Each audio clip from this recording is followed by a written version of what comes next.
And somebody is indeed calling your name, in case you were wondering. The reading I want to share with you this morning comes from Koziar. And Francis Koziar is a disability activist and has been a young leader in our faith tradition, and I believe is a native of Canada. This is called When Covenant Breaks. Notice it's when covenant breaks, not if. When covenant breaks, hope flickers and doubt seeps in like floodwaters through the cracks in the basement.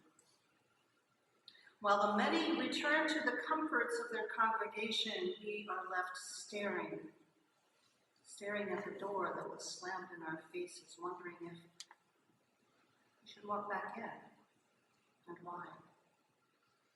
Our faith demands growth, demands inclusion of those who were never like us, whatever side of that us you fall on, but words can so easily be cast aside in the moment when they matter. Covenant is a promise that we will all work together. On a team we didn't choose, doing group work, we like the idea of far more than the thing itself. It is the radical answer to a radical goal, at least on paper. For our faith does not give us answers. Doesn't tell us what to do when covenant breaks, when we see that some would rather cling to their patriarchy and their white supremacy, would make problem people of the whistleblowers and hateful radicals of those just asking for rights, would pretend that the promises of covenant mean nothing unless the person is just like you. But then, standing in that cold with that door slammed in front of you, something shifts. Covenant is a promise between the people of this faith. But it is also a promise between ourselves and our faith. And sometimes, nothing takes more faith than staying, choosing to speak of your broken heart. To those who are brave enough to face change, to stay in dialogue and have those hard conversations you never wanted to have, and choosing to be angry rather than walk away, all of these are holding true to your promises. When covenant breaks, we are sent back to the beginning again like a toddler on their time out, to think about what just happened. Or a minister on their sabbatical called to remember what we fell in love with in the first place. This ship is not sinking. It's only rocked by the violent waves of oppression of someone. Everyone has contributed to the oppression of someone, if not everyone. May that humility keep us listening. Even when our own pain hasn't been heard yet, even when our relationships are shattering like crystals falling to cold stone, even when all you need is a hug and your community won't open its arms just yet. When covenant breaks, we need to come home to trust. To trust that there are others out there who would have supported you if they were only there, and to trust that our faith will always be here tomorrow, bound by nothing more or less than the promises made by people willing to fight like a golden web glowing with dew in the first light of morning, because when covenant breaks, it's a tear. It's a tear, but just a tear in the web, still holding strong, and as long as we believe in ourselves and the greatness that we could be together, then we can always come back tomorrow, roll up our sleeves, and start weaving again.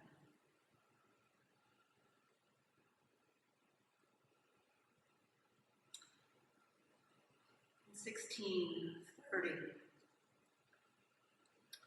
when the Puritans, or a group of Puritans who frankly today sound like far-right fringe lunatics most of the time, but I'm not judging.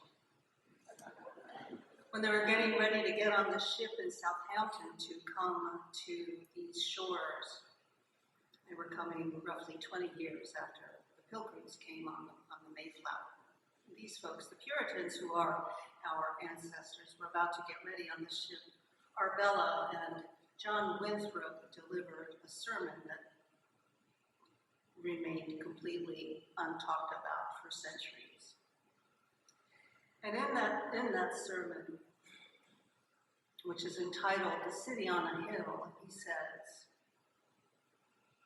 "Now the only way to avoid the shipwreck and to provide for our posterity is to follow the counsel of Micah, biblical prophet, to do justly, to love mercy, to walk humbly with our God. For this end, we must be knit together in this work as one man. We must entertain each other in brotherly affection. We must be willing to abridge ourselves of our superfluities for the supply of others' necessity." Translation: we must give so that others may live. We must uphold a familiar commerce together in all meekness, gentleness, patience, and liberality. We must delight in each other, make others' conditions our own, rejoice together, mourn together, labor together, and suffer together, always having before our eyes our commission and community in the work as members of the same body. So shall we keep the unity of the Spirit in the bond of peace. You know, when we think about the Puritans, we think of people with the big hats and the buckles, and usually, at least when I imagine them, they have a very gloomy, judgmental look on their face, but what do I know? But they came with a vision, a fairly extreme vision that did not divide between church and state. They came with a vision of creating a community that they felt they weren't being allowed to build in England, that is, a community that would be directed entirely by the Almighty. And that community would include a church that would include everybody in the community. That is to say, everyone who looked and believed like them, as our poem points out. So in 1630, they arrived more or less on these shores. England was embroiled in a brutal and bloody civil war. Cromwell and his model army, the army that is still the model for the British Army today, the model army took over the country, executed Charles I, and set up a parliament that was being run by Puritan standards. Cromwell was an avowed Puritan. When he died, it's not clear what he died of, but when he died and his son took over, the royalists essentially kicked the son out very, very quickly, and he went back to monarchy. But they went back to monarchy.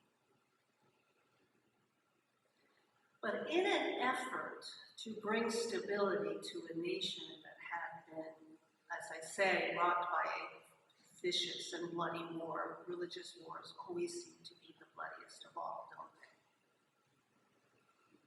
Cromwell and his parliamentarians got together with a group of the divine, also known as the saints, meaning people of faith, probably most of them were ministers.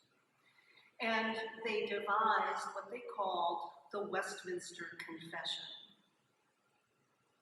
The Westminster Confession had two parts to it. One was, here is what we believe, and their beliefs were very Calvinist.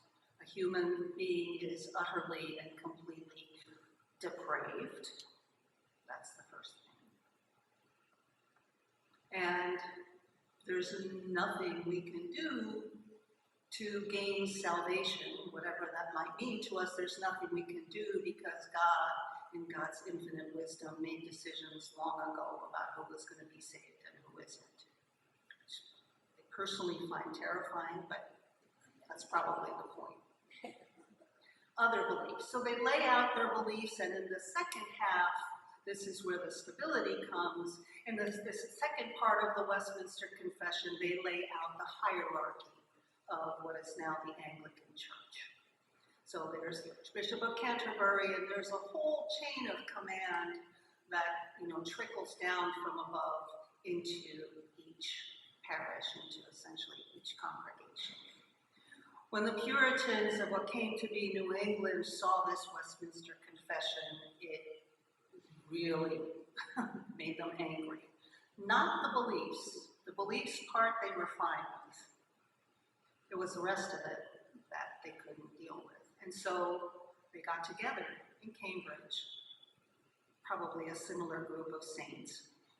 They got together and wrote what is known as the Cambridge Platform, which you maybe heard me mention earlier. And in the Cambridge platform, as I say, they affirmed the beliefs of the Westminster Confession, they affirmed the religiosity, and then they said, among many other things, these key points. Every congregation has autonomy. The true and only authority, or the major authority in a congregation, is God in the person of Jesus. Jesus being known as the bridegroom of the church for, at that point, many centuries. Every congregation has the power to call their minister, so it is not a hierarchy that sends ministers around. So if you grew up Methodist or Lutheran or Catholic, our system is very, very different. The minister who presumably is been touched, been sanctified by God, anointed, as we say, has spiritual authority, and has the job of what the term they used was edifying, sharing wisdom, sharing the joy and perhaps even the terrors of the faith, encouraging the congregation. And then they had the role of the teacher. And the teacher, for those of us who love faith formation, the teacher was in fact the person on whom fell the responsibility to talk about, to make sure people understood and were reminded of what the faith is all about, what it asks of us, how we live it in the world, how we are meant to live it in the world. So there were those two roles. Everyone in the congregation was accountable to one another. So let's say someone in the congregation was misbehaving or doing something that was ungodly or unworthy. Everyone in the congregation had the responsibility, in love, to bring that person back in what today we would call right relationship. And they had the authority to expel that person if that person didn't do that. They had the authority, if it came to a really extreme situation, also to expel the minister, but that took it, and still does take a tremendous amount of work. And although every congregation had its own autonomy, they were all accountable to the other congregations. So the idea of a larger community was and remains really important. So for example, today, if I take a vacation this summer, which I promise you I will talk to my colleagues and ask for probably one colleague each week to cover the major pastoral issues that might come up, so that when I'm not here, you will have access to someone to offer spiritual care. In the platform, it lays out how if a minister is sick, all the other congregations are to help fill the pulpit. Congregations are to help small, new congregations to be built up. So this was a system of accountability and doing it all for the furtherance of the faith. Congregation with 2 ministers would send one to whatever, the other congregations needed. Our Unitarian Universalist Association of Congregations is not the head of our church. I know many of you know this, but sometimes it's good to be reminded. They are the representatives of the association. So they might come, as indeed someone came to be and to talk with our Board of Governors a couple of weeks ago, and a question was asked about, well, can we do this? And the regional liaison, Bella Vance Grace, said, our recommendation for best practices is that this be done, but you can do whatever you choose to do. So we're not told. There are 2 people in this community who are subject to the authority of the Unitarian Universalist Association. Reverend Ann and me. We are the ones who receive or don't receive ministerial fellowship. We are the ones who can have our ministerial fellowship taken away. But so they have no authority over you. And in fact, when we are asked to share resources with the UUA, it is not to maintain cushy lifestyles for them, but rather for them to be able to serve all of the congregations. So I wanted to make that point to say, we are responsible. No congregation can count on or indeed receives financial support or new ministers or whatever it is from the denomination. It comes from here. So when we have a congregational meeting in a few minutes, the members, that is folks who have signed the membership book and taken the membership class, will have the authority to be part of that decision-making, whatever decision-making has to happen. Your opinion, your contribution, if you are not a member, is incredibly important. I mean, it's not like the 2-tier citizenship kind of system. But it is the members who decide, as John Winthrop called it, what is the commission of this congregation? And that's where it gets really important.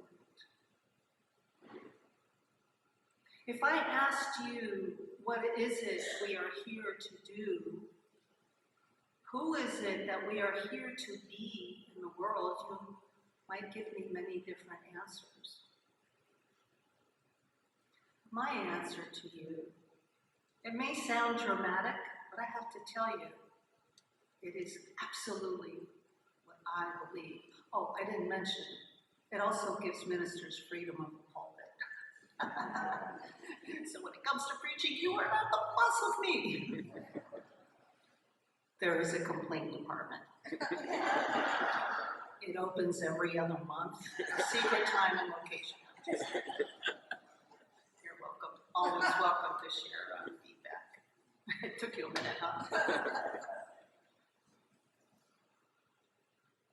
I believe, at the end of the day, that while we do many things, including make delicious soups, and have beautiful music, and more or less edifying sermons, and so on and so forth, we are here to be present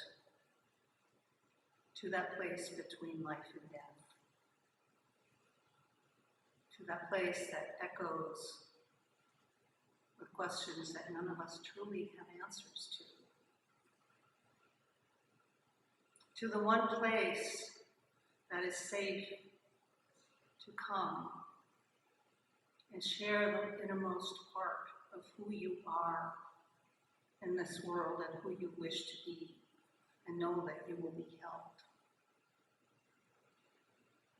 To that place where we come to affirm our view of life, our view of love, our understanding that depravity is not our birthright. Inherent worth and dignity is our birthright. A huge love for the world and a huge love for ourselves. Love. We need one another. We are not here to minister to the world from the dregs and the teacup. We're here to minister to the world from the overflow of the love we live.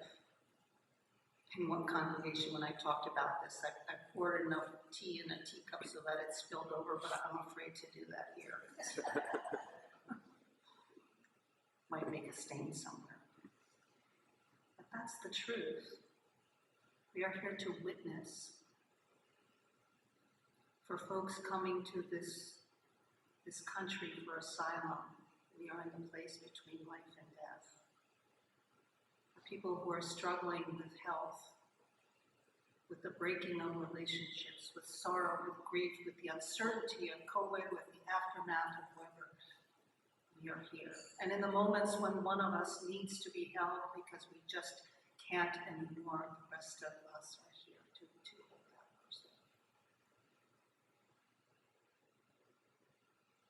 What you do matters. And I wonder if in all the different beliefs that we have, all the different ways of seeing the world and all of our different life experience, if we can find the unity of spirit that John Luther talked about, and that sense of shared love and shared connection. Amen, beloveds. Ashe.